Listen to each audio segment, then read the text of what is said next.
What is up, you guys? Thank you so much for watching. Please leave a like and subscribe. It really helps me out. I'm really trying to build this channel, guys. And this is my wild card weekend kind of series that I'm doing. I'm doing a breakdown. So once you're done watching this, check out the other 3 videos.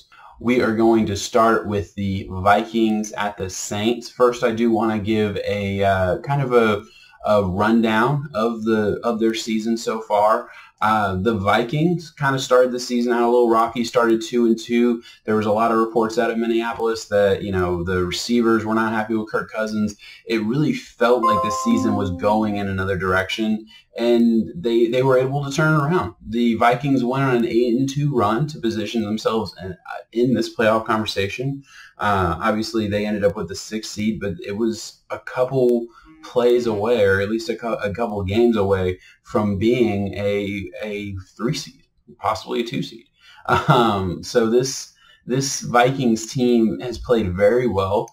Defensively, there have been a little bit of issues. They have way too much money invested in their backfield, the defensive backs, for them to be struggling as much as they are. Xavier Rhodes has kind of been a liability at times. But overall, this team has been able to succeed by running the ball and play action pass. That has been their bread and butter, and they've done it well all season. On the other side of the coin, the New Orleans Saints. This season was always going to be about facing adversity for the New Orleans Saints. No matter what happened, that was going to be the storyline of the season, and that was because of the past 2 playoffs where they have had just absolutely heartbreaking losses in the final moments of playoff games. Now, that script couldn't have been told any better with the 6 games that Drew Brees missed due to a thumb injury. In week 2 of the season against the Rams, the Saints quarterback hurts his thumb. Teddy Bridgewater, backup quarterback, has to go in, and he plays well. He actually wins all 6 games that he started that season, or this season. And the Saints were able to move past the injury of Drew Brees and still position themselves in a place where they can take over this NFC playoff race and get to the Super Bowl. They're in a perfect position to do it. And after having 2 heartbreaking losses, they are more ready than they probably ever have been. And this, you have to think they're nearing the end of their window and Drew Brees' window to make it happen. So, history of the playoffs. As far as the Saints go, man, we know the story. The last time these 2 teams faced, the Saints lost in heartbreaking fashion to Stephon Diggs and the Minneapolis Miracle. As far as their record in general, since 2000, they are 9-7 in the playoffs. But man, I don't want to have Saints fans relive this anymore. We're going to move on from that. As far as the Vikings are concerned, they're 4-9 since 2000 in the playoffs. Have not had the kind of success that the Saints have had as far as at least making the playoffs. Their only playoff win of the last decade was that Minneapolis Miracle against the Saints. So this is revenge time for Saints. So big factors for this game. We all know Drew Brees is good and Michael Thomas is good, but I'm going to tell you how good they really are. Drew Brees, since week 10 when he came back from the thumb injury, has had the 2nd best passer rating in the league. Michael Thomas broke the record for receptions in one season with 149, which is absolutely mind-boggling. 149 receptions. Not only that, he has had 124.4 passer rating when targeting Michael Thomas this season. So when a quarterback targets Michael Thomas, they have 121.4 passer rating, which is ridiculous. That does rank. He is also ranked #1 in adjusted receiving success according to Sharp Football Focus. It's kind of a more in-depth statistical analysis of receivers' full abilities and what he's doing on the field. He's #1. It's not hyperbolic. It's not overreaction to say Michael Thomas is the best receiver in the NFL. And he goes up against a Vikings defense that is good. They're 7th in passing yards giving up per attempt, but they are 30th. They are 30th in completions giving up per attempt, which is the Saints' bread and butter.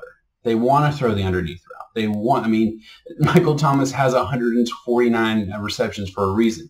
They want to throw the comeback. They want to throw the slant. They want to throw the dig. They want to throw it out of the backfield to Kamara. Well, the Vikings are going to let you do that. They just are. That's kind of the issue with their team right now. And a part of that is, you know, they don't want to get beat deep, and it's philosophy a little bit for the Vikings. But part of it is their cornerbacks aren't as good as they should be. And by should be, I mean they aren't as good as you would hope for the amount of resources and money that they put into the position. As far as the Vikings offensively are concerned, this is a running team. And they're a really good running team. Dalvin Cook has gained 610 yards after contact. That's 610 of his 1,135 yards after contact. That's an insane number. That's over half. Now, he is banged up, but he is looking to be good to go for this game. It is a little bit scary that the past 2 games Dalvin Cook's been in, he hasn't finished. So you hope that doesn't become a trend, because if it does, the Vikings are in trouble. They are tied for second in the league for rushing percentage, which means they rush the ball 49% of the time, which I've talked about in another video when I talked about the Patriots. That is pretty high. The average is 41% in the NFL. Yeah, this is a rushing team. They want to run to set up the pass. One of my biggest concerns for the Vikings team is that they didn't play, or they didn't win a single game against a playoff opponent this year. They lost the Seahawks. They lost the Packers twice. They lost the Chiefs. Those were the only playoff teams they played, and they lost them all. So that is scary. I don't feel like the Vikings have played really anybody, and that's kind of a concerning thought when you really think about it. Now, we'll see how that goes. That's not a nail in the coffin kind of thing, but it is interesting to think about. And the other part of this is, and I don't put a lot of weight into this, but I do think it's worth mentioning, the Vikings are on a 2-game losing streak. Now, last week didn't matter at all. In Week 17, they were already slotted into the 6th seed. Didn't matter if they won, lost, or tied. So they didn't start a lot of their players. Week 16 was a big game. They needed to win to have a chance to clinch the division. They lost, and they lost in kind of horrifying fashion. They didn't play well. Granted, that was without Dalvin Cook. That was without Alexander Mattison. They were missing a lot of their key pieces, but that's still something to think about. On the other side of things, the Saints are incredibly injured at the defensive line position. They're struggling there. Marcus Davenport, done for the season. Sheldon Richardson, done for the season. These are some of their better players on the defensive line. So they're going to need their backups to step up is really what it comes down to, because they haven't played a lot of games without those guys this season. And of course, as we know, Vikings are going to run it down their throat. They're going to try and exploit that weakness. It also should be noted, I do like to point this out when there is such a difference. The Saints, just in general, have had a lot of injuries this season. They're playing hurt. They're playing down a man.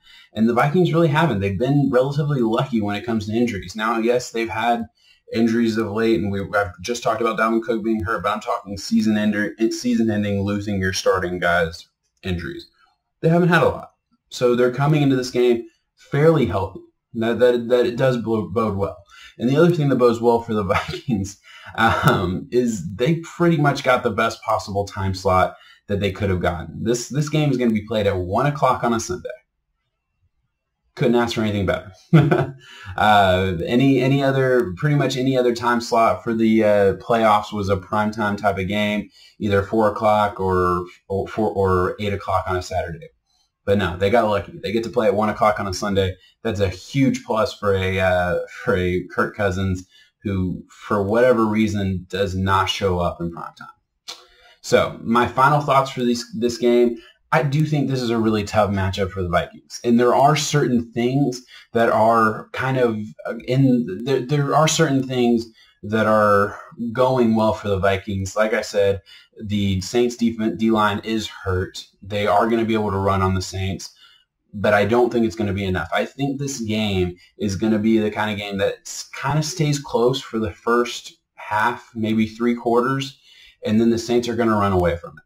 The Saints are going to be able to build a lead, and they're going to be able to build points on points, and eventually it's gonna fall apart for the Vikings. I do think this is gonna be a 2-score victory for the Saints. My final score for this game is Saints 41, Vikings 31. I think this is going to be one of those games that is kind of back and forth for the first half, like I said, but the Saints are going to run away with this. They're gonna take the lead in the fourth quarter, and I do think this game will be all but finished by the time the middle of the fourth quarter rolls around. Well, all right, guys, thank you so much for watching. I really appreciate it. Please leave a like and subscribe, and check out the rest of the videos that I have on this wildcard series that I'm doing, and check back for another video. Thanks, guys. Bye.